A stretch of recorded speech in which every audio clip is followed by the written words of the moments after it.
spiritual.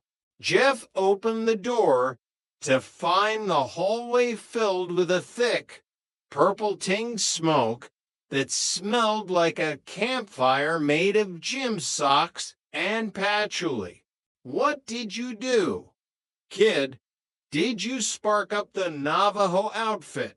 Jeff asked, coughing. "We burned the mushrooms.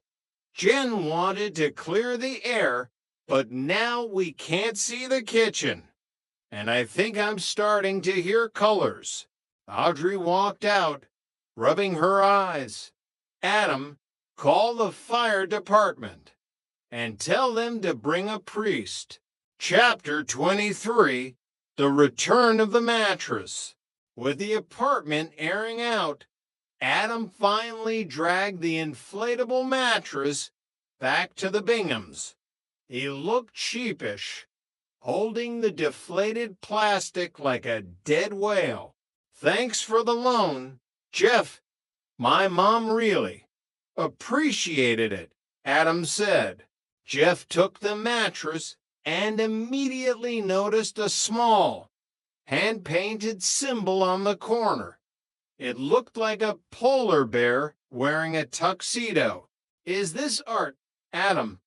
Did your mother turn my mattress into a public art project?" Jeff asked, his voice rising. "She called it the sleep of the innocent. She said it symbolizes the weight of the corporate soul on the air of the universe. It symbolizes a $20 cleaning fee. Adam, I'm never lending you anything again.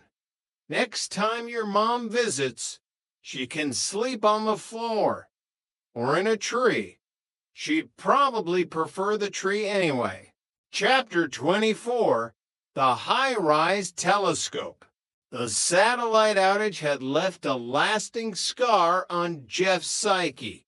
Even though the signal was back, he found himself spending more time on the roof, staring through a pair of binoculars at the high-rise across the way. "I'm monitoring the competition, Audrey," Jeff explained. "They have a 300-channel package. I can see the glow of the travel channel from here. It's glorious." "Jeff, that's stalking. And it's creepy," Audrey said, leaning against the roof railing. "It's not stalking. It's market research. I want to know if they get the 1980 sitcom reruns. If they do, we're switching providers." Russell appeared from the shadows, his own telescope already set up and pointed at a completely different window. "I found a literacy teacher. Guys," Russell whispered. "She's currently reading a book titled How to Spot a Pathological Liar. I think I have a real shot." "You're a monster, Russell," Jen said, joining them on the roof. "I'm a man of many layers, Jennifer. Most of them are made of expensive Italian wool and regret." As the Manhattan lights flickered on, the group stood together in the cold night air. The rules of engagement were simple. Life was messy, family was kooky, and friends were the people who helped you hide the spirit fruit when the cops showed up. Jeff looked at Audrey, then at the glowing screen of the neighbor's TV in the distance.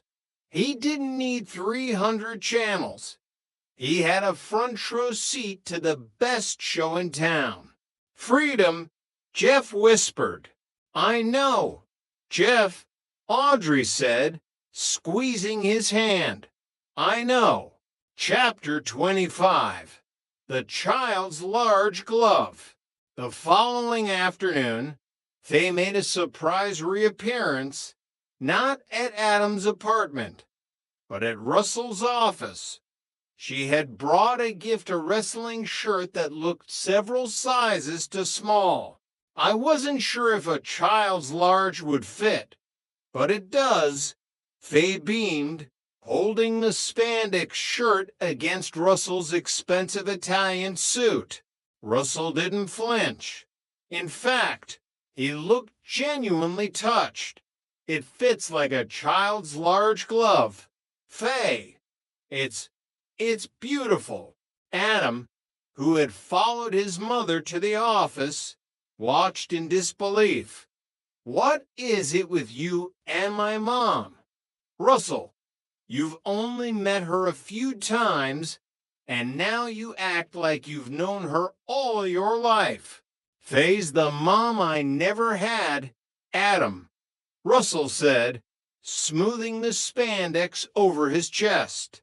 Mine demanded a DNA test the day I was born. Your mom is warm, caring, and she accepts me for who I am, even if who I am is a corporate sellout. Mr. Corporate Sellout, actually, Faye corrected him with a wink. See, Russell said to Adam, she understands the hierarchy. Now, if you'll excuse me, I have to go join a spontaneous public art project involving polar bears and conformist overcoats. You're going to a rally. Adam asked. You don't even know what a polar bear is unless it's on a rug. I'm Art, Adam. Whenever we're together, it feels like we're related by soul. As they left for the rally, Adam turned to the empty office. I think my mom just replaced me with a man who thinks climate change is a brand of high-end air conditioners. Chapter 26, The Magic Glove and the Anti-Idol. Back at the Bingham apartment, Jeff was nursing a sore shoulder. He had spent the morning playing softball, an activity he claimed was essential for maintaining his peak athletic form, but which usually resulted in him needing a heating pad and an apology from Audrey. How did you even hurt your shoulder? Audrey asked, handing him a cold beer. You were the designated hitter. I tripped over the pony keg at third base, Jeff admitted, wincing. But I made it to the plate. In ancient Rome, women took pride in their husbands' achievements on the battlefield. I expect a similar level of respect. In ancient Rome, they didn't have pony kegs at third base. Jeff, that's a historical inaccuracy. Jeff said, anyway, I sucked it up in the hot tub at the gym. But it's still sore. I think I need to use my magic softball glove. The glove is not magic. Jeff, you are just wearing it because you think it looks cool. I am magic when I am wearing the glove. Jeff shouted. It ties my energy to the game. It's like a fertility idol, but for sports. Audrey looked at him, then at the shattered remains of the actual fertility idol on the dresser. Well, since you broke the luck for the baby, maybe you should try waving your crotch over the softball field. See if that helps. I don't need magic for that. Audrey, I have an anti-fertility idol. And what is that? My face, Jeff said, grinning. According to Russell, it's the ultimate deterrent. But don't worry, the boys are still super. I'm just giving them a break while I recover from the keg incident. Chapter 27, Life Insurance and Ashes. The insurance physical had left Jeff with a morbid sense of his own mortality. He had passed, of course, but the talk of optimal and average had made him think about the long term. Audrey, if I die, Are you going to get remarried?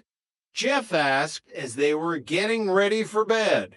Audrey didn't even look up from her book. Yeah, maybe.